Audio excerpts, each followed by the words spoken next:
Allez, bonjour à toutes et à tous, ravi de vous retrouver. On va faire un petit tour d'horizon graphique rapide. Ce matin, on va faire que de la technique. Je vais éviter un peu le blabla parce que ça fait quand même longtemps qu'on n'a pas refait des émissions qui duraient moins d'un quart d'heure.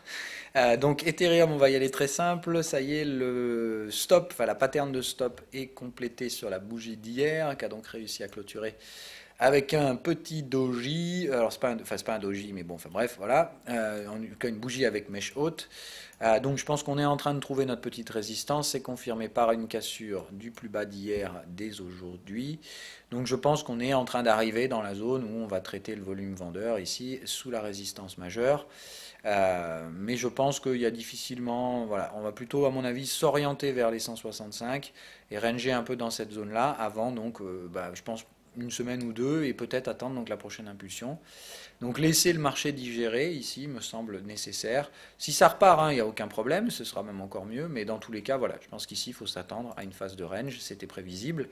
Il y a un peu de volume vendeur à exécuter, on est en train de traiter le canal de tendance. Autrement dit, voilà, il y a un peu de gestion du risque pour ceux qui ont acheté par là, ce qui est tout à fait logique. Et une fois ce volume exécuté, je pense que nous repartirons à la hausse. Prix et momentum sont acheteurs, je vois absolument aucune raison de remettre en cause ce momentum, pas de pattern de frein, hein, simplement, voilà, là on est à la fin d'un cycle, donc on va probablement neutraliser le cycle vendeur pendant quelques bougies avant, boum, de reprendre un nouveau coup à la hausse. Pour ma part, c'est ce qui semble. Il y a encore de la place. Voilà, il y a encore de la place. Si je regarde le cycle sur la tendance, d'accord, le cycle tendanciel, on est toujours à avoir largement de la place pour continuer ce cycle d'achat. Moi, je pense toujours qu'on se dirige vers la zone au moins ici 230, 240, voire qu'on pourrait pousser un peu fort là jusqu'à la zone des 280, histoire de marquer les esprits et de casser ces résistances-là. Et après, on pourra respirer un bon moment. Voilà.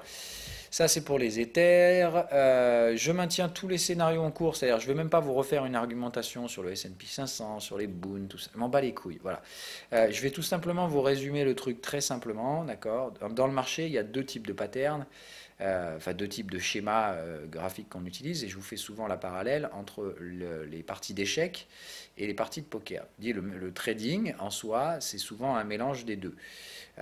Ça a la psychologie des échecs, la mise en place d'une stratégie, l'utilisation de statistiques pour la mise en place d'une stratégie technique qui consistera à exploiter les faiblesses de l'adversaire plus qu'à utiliser vos forces. Hein. C'est vraiment assimilable à une psychologie de joueur d'échecs. Mais à côté de ça, il y a une psychologie de joueur de poker. Je ne parle pas de joueur de poker online, hein, parce que le joueur de poker online se rapproche plus en fait du joueur d'échecs, qui va jouer à 15 tables en même temps et qui va sélectionner les mains pour exploiter justement des avantages statistiques. Là, on est dans le poker, on n'est pas du tout dans ça. Je vous parle du face-to-face poker, le poker autour d'une table avec des gens, si possible, expérimentés. Et là, ça devient tout autre chose. Là, on joue plus les cartes, on joue les joueurs. Et là, c'est exactement ce qu'on est en train de faire ici, c'est-à-dire que dans ces structures de marché, le S&P 500, les Bund, on est dans des marchés complètement irrationnels. Donc là, on n'est plus en train de jouer des avantages statistiques et de jouer de la technique, on est en train de jouer des joueurs. C'est-à-dire que là, le marché, il joue avec vous. Et enfin, le marché, on va dire, le marché, c'est un peu c'est la règle du jeu. C'est de dire, voilà, au poker, il y a des règles du jeu. Quand vous tradez des patterns psychologiques dans le marché, il y a des règles du jeu. La règle du jeu, c'est que il faut connaître l'actif que vous allez trader. Est-ce qu'il y a des expirations, voilà, parce qu'il faut prendre tout ça en compte. C'est des règles du jeu qui peuvent vous baiser la gueule. Sur le Bund, j'ai conscience que je peux me faire niquer la tronche sur l'expiration et perdre tout mon gain là-dessus. C'est pour ça que j'aime un peu moins le Bund et que je risque beaucoup moins sur les Bunds que je ne prends de risque sur le S&P 500. Le S&P 500, la seule règle du jeu qui est un peu chiante, c'est que j'ai des rollovers à payer. Donc plus la position reste ouverte longtemps, plus je paye de frais à mon courtier. Maintenant, les frais restent quand même assez marginaux, donc il n'y a pas d'inquiétude là-dessus, mais il faut être conscient de ces règles-là. Voilà, ce sont les règles qui altèrent un petit peu la partie. Mais sinon, la réalité, c'est juste, si tu prends trop de risques au poker, tu l'as dans le cul. Hein. On va y aller simplement, c'est-à-dire que je vais vous prendre des exemples. C'est quoi les parties de poker qui coûtent le plus d'argent?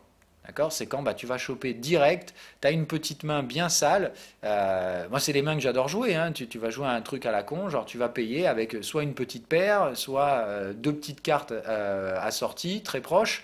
Et, euh, et tu vas essayer de jouer l'outsider. Et là, boum, putain, au flop, fantastique, tu chopes. Et là, tu fais, waouh, génial, je vais les racler tous. Tu te dis, j'ai une bonne main, j'ai une main un peu cachée, personne va lire mon jeu, je vais pouvoir racler. Et là, super, tu commences à payer, mais si tu vas trop fort, voilà, c'est ça, c'est tout l'intérêt de la mise au poker. Et c'est l'équivalent gestion du risque de la stratégie de trading, enfin, appliquée au trading dans ce cas-là psychologique, qui revient à dire, si tu as une bonne main mais que tu vas comme un teubé au début, il y a deux choses qui peuvent se passer. Soit tout simplement tout le monde se couche, tu gagnes rien, c'est quand même con. Soit tu mises trop fort et malheureusement il y a des mecs qui suivent, voire pire qui te relancent, ce qui fait qu'en fait tu es en train de t'engager dans un truc dans lequel tu sais que tu vas devoir finir à tapis. Avec une très bonne main certes, mais pas une main qui... Voilà. Et le problème c'est que si tu commences à faire ça, d'accord, tu mises un peu trop fort au premier tour, les mecs te suivent. Pire, tu as 2-3 mecs qui te suivent, donc tu te dis, oh putain, 3 adversaires, c'est pas cool, j'aurais aimé en virer les 3 quarts et être déjà en tête à tête. Et non, bon, ok, arrive le turn, bon, la quatrième carte, pour ceux qui, voilà. Et là, merde, tu commences à avoir un prémisse de couleur et pas la tienne. Et là, tu fais, oh putain, merde, ça commence à casser les couilles parce que bah, ça diminue tes probabilités de réussite parce que tout simplement, les autres peuvent essayer de choper la couleur. Et là, tu te dis, merde, enfin, fuck, je risque de l'avoir un peu dans le baba. En tout cas, tu commences à ton niveau de confiance commence à diminuer, et pire que ça, je te dis, si tu as été correctement exposé avant, il n'y a pas de souci. Tu vas continuer de miser pour essayer de voir comment ça se déroule dans la suite, et essayer de voir comment réagissent tes adversaires surtout.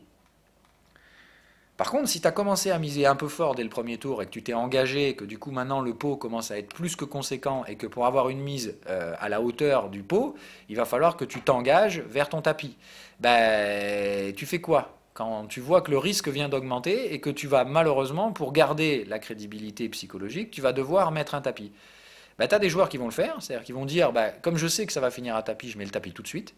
Tu as des joueurs un peu plus intelligents, à mon sens, qui, ben, au contraire, vont tout faire pour essayer de choper des informations ailleurs, des informations psychologiques, et vont essayer de tenir jusqu'au bout, sans pour autant avoir un profil agressif, puisque comme le doute a augmenté, il y a la possibilité qu'en face de vous, il y ait un des mecs qui soit en train d'essayer de tirer la couleur, voire qu'il est déjà.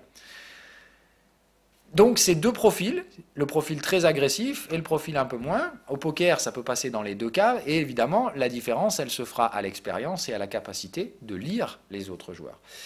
Donc là, c'est pour ça que moi je vous dis, ces patterns psychologiques en ce moment, je vous invite soit à ne pas les trader, soit à les trader avec des petits montants, parce que tout simplement, ici, il faut être capable de lire la psychologie de marché, et c'est très très subjectif. Autant la stratégie technique, je peux vous l'apprendre sans aucun problème, parce que ce sont des éléments non subjectifs, un indicateur qui va tracer tel et tel truc, et qui va vous mettre tel ou tel signal. Ça, c'est pas subjectif, c'est concret.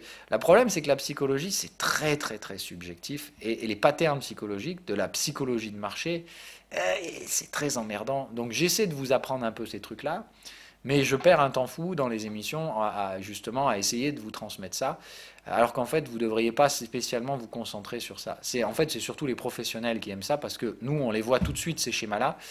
C'est les schémas où la technique ne fonctionne pas, donc on sait qu'il y a des schémas psychologiques, et on apprend à les identifier, et évidemment avec les années de bouteille on devient meilleur, de plus en plus performant dans ces structures-là, et on ne va pas se leurrer, c'est là où on fait le plus de pognon.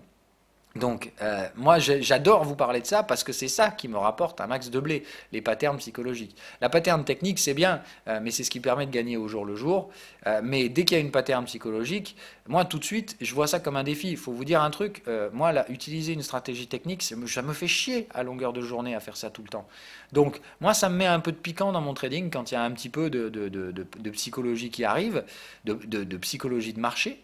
Je ne parle pas de la psychologie du trader, hein, ça on en a parlé, ça c'est ce qui se passe dans votre tête, les émotions que vous ressentez. Là je vous parle de psychologie de marché, c'est-à-dire comment on va manipuler la psychologie des traders avec un effet de masse. D'accord ? Donc des schémas macro qui mettent en place des biais psychologiques ou qui exploitent des biais psychologiques des traders en présence dans le marché. Et moi j'adore ça, parce que ça effectivement c'est un défi où l'amélioration dans ces domaines-là est infinie. Et comme je vous dis, en plus, quand vous réussissez dans ces schémas-là, ça rapporte un max. Mais il y a aussi, il faut se dire que il y a aussi des fois où vous allez tout simplement vous planter à cause de la subjectivité du truc. Mais voilà, donc je m'excuse, c'est vrai que je parle beaucoup de tout ça en ce moment, et probablement beaucoup trop, et pourtant c'est vrai que je veux ces émissions à but pédagogique, donc normalement je fais ces émissions pour vous. Euh, et je suis conscient, enfin, je commence à prendre conscience du fait qu'en faisant ça, en réalité, non seulement je vous aide pas du tout, mais pire que ça, je peux même vous désorienter dans le sens où en fait votre focalisation, elle ne doit pas se faire sur sur ces patterns psychologiques. Euh, mais malheureusement, comme moi c'est ça qui m'intéresse en ce moment, parce que c'est là où moi je peux progresser personnellement aussi. Et voilà, donc on va relimiter un peu tout ça, je vais vous en parler un peu moins dans les prochains jours, tout simplement parce que moi, il faut que vous compreniez, ça me fait plaisir d'en parler, parce que c'est ça qui m'intéresse dans le marché en ce moment. En fait, les stratégies techniques, elles me cassent un peu les couilles, surtout qu'en plus, elles ne marchent pas très bien en ce moment, à cause de ces schémas psychologiques qu'on a un peu partout. Je veux dire, regardez la UDNZD, c'était plus technique depuis un bon moment, c'est du grand n'importe quoi, avant qu'on retrouve une technicité. Les US, c'est n'importe quoi. Enfin voilà, il y a des trucs comme ça où effectivement, en ce moment, on a énormément de psychologie de marché en cours. Et du coup, moi, ça me passionne. Et du coup, j'essaie de vous en parler, alors que pourtant, je devrais tout faire pour que vous n'attiriez pas votre attention là-dessus et vous dire simplement, sur ce time frame, sur ce time frame, sur ce time frame, les mecs font n'importe quoi, c'est de la psychologie, ne touchez pas, concentrez-vous sur tel et tel time frame, là où il y a la technique qui peut être mise à profit en application de la stratégie standard. Donc on va essayer de recaler ça aujourd'hui. Donc les cryptos, hein, voilà, il n'y a pas de souci, on est bien dans un schéma purement technique, là il n'y a pas de psychologie. Hein. Y avait un peu de psychologie dans la phase spéculative, parce que c'était plus de la psychologie du trader, c'était pour que vous appreniez à tenir vos scénarios techniques, mais là pour moi c'est juste technique. Voilà, ce qui s'est produit là, j'ai toujours été franc, je dis ici les divergences, faut payer. Là je vous ai dit la dernière fois, les signaux bullish, ça laisse à penser que le marché va réactiver à la hausse, tout le monde me prenait pour un con, maintenant que ça monte, tout le monde me dit, bon bref, il y a toujours des mécontents. Mais soyez conscients que voilà, ici pour moi, la stratégie, elle est purement technique. Là, on respecte tout à fait les schémas d'un marché qui s'épuise à la vente et qui reprend des signaux acheteurs. Voilà. Je l'ai dit, la divergence, c'est un signal de maturité extrême d'une tendance, enfin de très forte maturité d'une tendance. Quand c'est suivi par les divergences cachées, c'est que c'est probablement game over. Derrière, il faut latéraliser, puis des signaux acheteurs. Moi, je suis navré. Pour moi, là, on n'est pas encore haussier, mais la tendance baissière, elle est finie. C'est game over. Il n'y a plus de tendance baissière. En tout cas, pas sur l'Ethereum. Donc, on est dans du range et on a probablement trouvé le bottom de ce range et on va donc aller chercher la résistance. Et pour moi, tous les candidats se trouvent dans la zone 300, 240 au minimum, voire plus si affinité. Les autres marchés, donc comme je vous dis, malheureusement en ce moment on ne peut pas trop en parler. Je vais parler de 2-3 marchés qui me semblent extrêmement techniques. Le dollar index, nos sous-sailles, ça répond aux signaux techniques au poil de cul. Évidemment, tout le monde est en train de jouer la psychologie là-dessus, alors que putain, là, il suffit juste de regarder vos indicateurs et d'arrêter de vous prendre la tronche. C'est juste méga vendeur ce truc, et pourtant, je vois des mecs qui disent que l'euro-dollar va continuer à casser des supports et compagnie. Bon, bah non, voilà, pour moi, je pense que le dollar en ce moment, c'est les stratégies qui marchent le mieux. Voilà, de dire baisse sur le dollar, et on verra bien après comment réagiront les indices à ça, patati patata. Mais en fait, en réalité, pour l'instant, les seuls scénarios sur lesquels je trouve que la technicité est extrêmement bien répliquée, c'est le dollar. Voilà, regardez-moi ça en daily, rejet du canal de tendance à la baisse avec un signal de surachat. En gros, ça surachète, canal de tendance baissier, boum, on repart au sud. C'est quoi la prochaine target là? Bim, le contexte direct. Ça veut dire que là, il y a probablement une tendance qui va commencer à émerger sur le dollar. Parce qu'on va avoir des creux et sommets descendants et des accélérations sur le prix. Parce que là, si on accélère et qu'on vient viser ça, là, voilà. Là, ici, les mecs vont commencer à se dire « Oh putain, on casse des supports, on a des creux et sommets descendants. » Les suiveurs de tendance vont évidemment sortir du bois. Donc, il faut vous dire un truc, c'est que j'ai spéculé sur le dollar. Oui, putain, ça a pris un temps fou. Ça a été insupportable, cette attente sur le dollar. Mais voilà, là, on se rapproche des prémices du moment où je vais commencer à mettre des billes dans le marché plus fort. Là, pour moi, la spéculation, elle est en train de se valider. Pas encore, hein, mais là, moi, je suis en train de commencer à renforcer sur le dollar pour me projeter vers la tendance. Rappelez-vous que c'était les scénarios en cours. Certes, beaucoup d'entre vous me reprochent mes erreurs de timing. Je vous rappelle encore une fois que je ne suis pas là pour choper le sommet de marché, je suis juste là pour anticiper les zones de prix dans lesquelles on peut trader à faible risque. Spéculer, et une fois que la spéculation commence à marcher, je me projette petit à petit vers la tendance. La phase spéculative, elle peut des fois être très rapide ou extrêmement longue et pernicieuse, comme ça l'a été ici sur les scénarios dollars. Mais je m'en fous du temps que ça prend. Hein, le temps, ça coûte quelques rollovers, mais les couilles. C'est que dalle, le rollover, c'est peanuts par rapport au gain final. Donc la stratégie spéculative, pour moi, elle a bien fonctionné. J'ai pas eu des prix fantastiques, mais j'ai des bons prix sur le dollar, et maintenant je commence à augmenter mon levier parce que je vois qu'on se dirige vers les validations. C'est pas encore gagné, mais pour moi le dollar ça se dirige très sincèrement dans le bon sens, et donc je commence à augmenter l'exposition. J'abaisse les stops, hein. Donc là pour l'instant mon stop il est là sur le dollar, je n'ai pas encore confirmé ce sommet là, mais quand on va le confirmer, je vais pouvoir abaisser mon stop, prendre de nouveaux renforts. C'est aussi simple que ça. Moi, là, je commence à renforcer sur tous mes scénarios dollars. Euro-dollar, GBP, bah les couilles. Il y en a qui pensent qu'on va plus bas. Moi, je m'en fous. Les signaux techniques me disent qu'on va monter sur l'euro-dollar, qu'on va baisser sur le dollar. Je suis la stratégie. Si j'ai tort, j'ai tort. Je reprendrai un nouveau scénario spéculatif plus loin. Pour l'instant, je pense qu'on est vers des étapes de validation et qu'il faut arrêter de vendre, d'acheter le dollar. C'est aussi simple que ça. Voilà. On a aussi des stratégies tout à fait techniques sur le pot yen, d'accord, hein, donc le pot yen qui arrive clairement dans la zone d'achat, support de tendance, survente, même chose, ça n'alerte personne. Moi je pense qu'il faut renforcer toutes les paires en yen, c'est-à-dire là, ben, voilà, pour moi là, le candidat du moment, c'est dollar yen. Là, c'est clairement la paire qu'il faut mettre en portefeuille, parce que yen qui va probablement être haussier, dollar qui va probablement se casser la tronche. Et là, comme par hasard, on a quoi? Canal de tendance, surachat, comme de par hasard. Bon, ben voilà, pour moi, il faut y aller. J'y suis déjà allé là sur le dollar, parce qu'on avait sur le dollar yen, parce qu'on avait déjà des signaux, canal de tendance, même chose. Bon, on a décidé de pousser un peu plus. Et alors? Mais franchement, et alors? Mais vous croyez que je les regrette, mes positions vendeuses par là? Je m'en bats les couilles. Regardez ce que je vise. N'oubliez pas la gestion du risque. Ceux qui pensent qu'un spéculateur, il est là pour attraper le sommet de marché, n'avaient rien compris. C'est pas le but. Moi, je veux juste des prix intéressants. Ça veut dire qu'après, j'ai tort, j'ai raison, je m'en fous. Il y a un amortisseur avant d'avoir tort qu'on appelle la gestion du risque. Si les prix vont dans ma gestion du risque, c'est-à-dire du coup, j'ai ma spéculation qui est négative pendant un bon moment, qu'est-ce que j'en ai à branler? Je m'en fous. Moi, c'est pas le trade à l'instant T qui m'importe. Moi, c'est le trade à l'instant take profit qui m'intéresse. Et que j'ai pas pris trop de risques entre temps et qu'on n'ait pas chopé mon stop. C'est tout ce qui m'importe. Donc, pour moi, dollar yen, on va toujours chercher la cassure des plus bas annuels. Et je pense qu'on va y aller bientôt. En tout cas, qu'on va se réorienter en ce sens-là. Ou du moins revenir tester des supports. Dans le schéma actuel, ici, on est bien sous un FIBO, il y a des niveaux techniques, tout ce qu'il faut, il y a le signal. Voilà, moi, j'y vais. Je vais commencer à y aller doucement, là, dans pas trop longtemps, sur mon pote, le dollar yen. On est bien ici sur des grosses divergences cachées. Regardez, on est remonté. C'est pour ça que le RSI, je le trouve très bien, hein. Je vais plutôt utiliser le RSI maintenant que ma structure momentum. Après, ma formule de momentum, je l'adore, hein, on est bien d'accord, c'est mon bébé. Et elle me permet de détecter toutes ces patterns de façon ultra précise. Mais pour l'instant, je pense qu'il faut avoir un RSI sur son graphique plus que mon momentum, parce que tout le monde regarde ce maudit RSI. Et que du coup, voilà. Mais moi, je me dis, là, tu vois, il y a plein d'algos qui voient ça. Ils se disent, ah tiens, on fait un plus haut sur le momentum depuis 95 bougies. Du coup, comment se comportent les prix par rapport à ça? Ah ben merde, on est toujours sous des résistances, puis on est vachement plus bas que la dernière fois qu'on a réussi à faire cette valeur-là. Donc, divergence cachée, donc, ah bah tiens, ici on vendait. Voilà.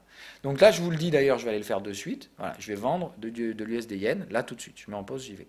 Voilà, donc je renforce 25% de la position. Donc je ne suis pas encore en train de faire le dingo, hein, je vous rappelle, phase spéculative. Donc quand je dis je renforce, je ne suis pas en train de faire le con. Je mets 25% de plus sur la taille de la position. Là, j'avais de la marge, hein, sur l'USD Yen.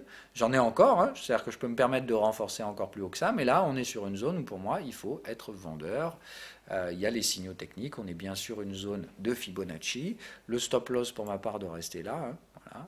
C'est ce que j'ai pour l'instant. Voilà. J'ai vu une petite résistance par là, c'est là que j'ai mis mon stop. On la voit plus sur les time frames inférieurs. S'ils veulent bien charger.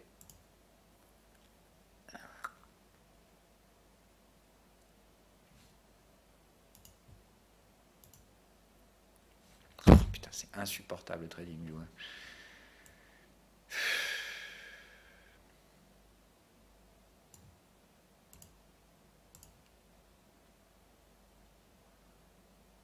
Merci.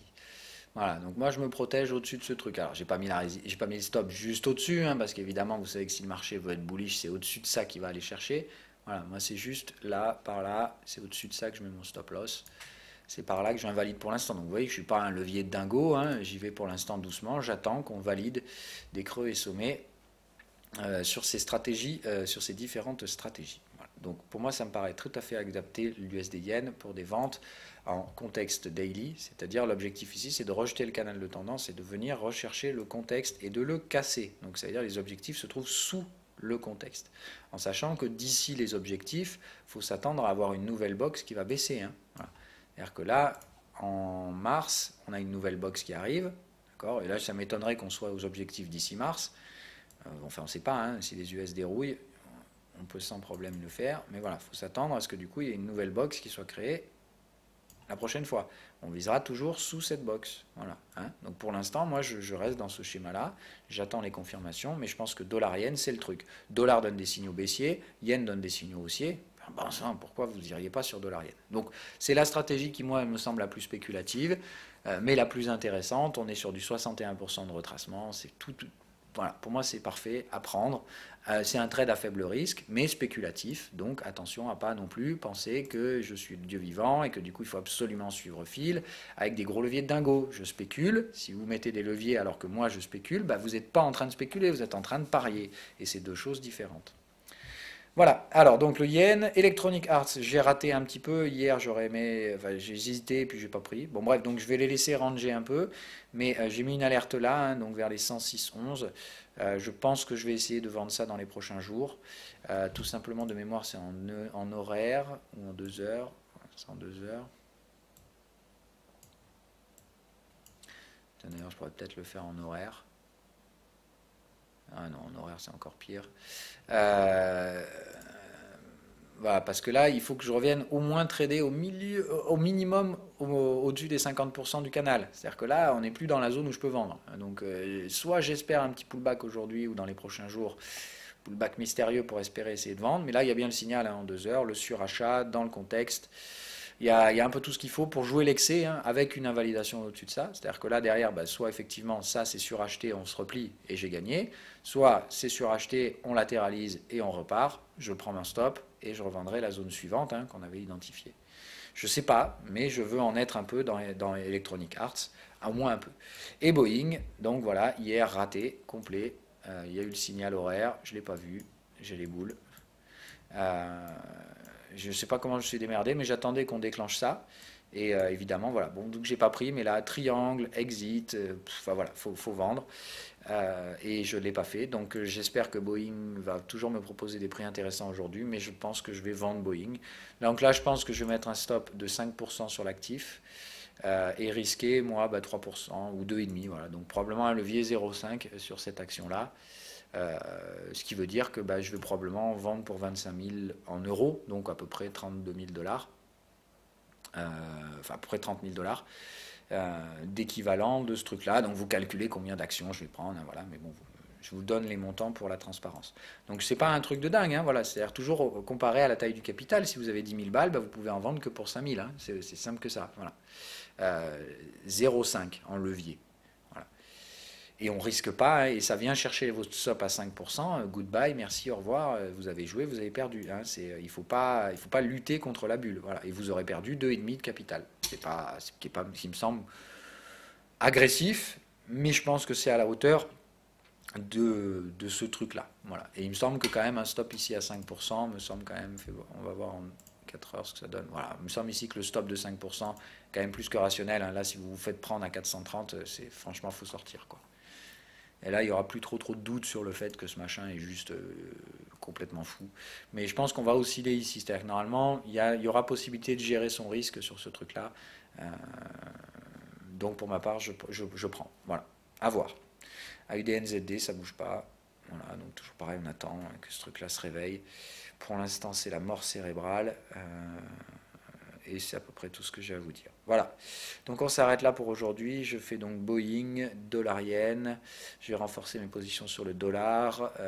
Comme je ne peux pas toucher le yen index, je renforce dollar yen et je vais peut-être en choper une autre. On va regarder ce que me donne NZD yen. Oh oui. Oh, ça c'est beau. Oh putain, c'est magnifique l'overlap. Ah ouais, NZD yen, mais il n'y a pas de signaux. Bon. Pas de signaux pour l'instant sur NZD yen. Il y a le Fibo ici, mais oh là là, c'est beau ça. Alors ça peut être showtime, hein, mais franchement ça se tente. Bon après, on est en contexte en 4 heures, donc déjà il faudra aller voir en daily. On va regarder une UT où il n'y a pas de contexte. Là, il n'y a pas de contexte, mais il n'y a pas de signaux non plus. Oh là là, mais c'est magnifique. Ça, c'est d'une propreté, mais hallucinante, hein. Du coup, ça fait le... Moi, je pensais qu'il y avait A, B, C ici. Bon, clairement, c'est pas le cas. Donc, du coup, c'est A bizarre, B et une toute petite C à venir. On arrive dans les contextes vendeurs en 8 heures. Waouh, waouh, waouh. Donc là, pour moi, ça, c'est la stratégie habituelle. Ici, pour moi, c'est donc du range tendanciel, d'accord? C'est-à-dire, il faut respecter les règles. Les règles sont minimum 61% de retracement et trader dans le contexte.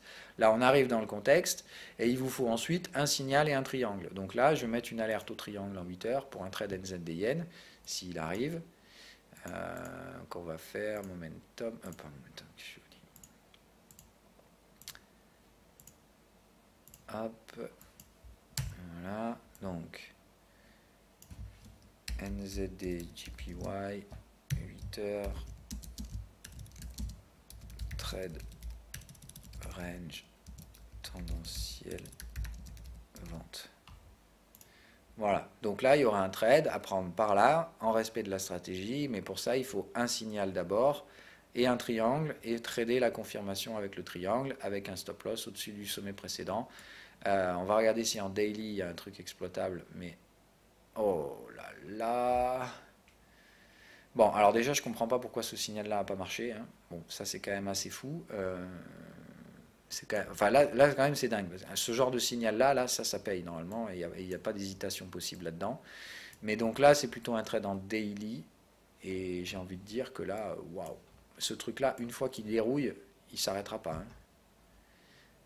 Comme on l'a dit. Donc au final, c'est peut-être le NZD qui est plus susceptible de rattraper son retard, enfin de perdre son, oui, de rattraper son retard baissier sur la UD. Et dans ce cas-là, si on a NZD baissier, Yen haussier, le NZD Yen, ça va être un carton, mais un carton complet. Je pense sincèrement que ça, c'est un trade à avoir en portefeuille. Sur l'UT Daily, franchement, jouer l'overlap, ça se fait. C'est-à-dire, je pense qu'on est dans la zone là, la zone où ça peut monter jusqu'à mon trade vendeur. Mais alors, si là, vous n'avez pas de NZD Yen dans le portefeuille, franchement, je pense qu'il faut en avoir. Même là, dès maintenant, hein, commencer à mettre un pied, un orteil dans l'eau, jouer l'overlap ici, hein, du gros support horizontal. Alors, regardez le niveau historique, hein, c'est juste bam, bam, bam, bam, bam, bam, bam. Alors, ça, c'est un carton plein ici. Je pense qu'il faut trader ce niveau. Voilà. Là, NZD Yen, il vous en faut en portefeuille. Un tout petit peu pour mettre le pied dans l'eau, un stop loss au-dessus de la résistance et attendre des signaux pour renforcer un peu le